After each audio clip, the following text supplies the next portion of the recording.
नमस्कार दोस्तों, हर हर बम बम, हर हर महादेव। कैसे हैं आप लोग? अभी हम आए हुए हैं कांवरिया पथ, जहाँ की सुल्तानगंज से देवघर बम लोग जाते हैं जल चढ़ाने के लिए बाबा भोलेनाथ को।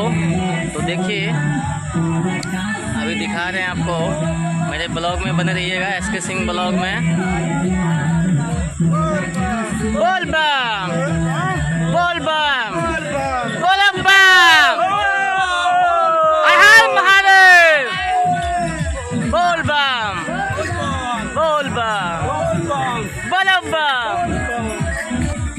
बने रहिए मेरे ब्लॉग में। देखिए आपको दिखाते हैं बम लोग जा रहे हैं।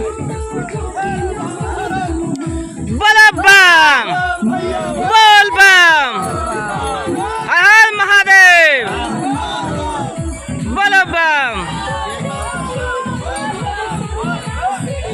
और देखिए यहाँ पे एक होटल भी है, बहुत ही अच्छा खासा होटल है बम के सेवा के लिए। शुद्ध शाकाहारी भोजन, फलाहारी, हर तरह का व्यवस्था है। मेडिसिन भी, सोने के लिए रेस्टोरेंट।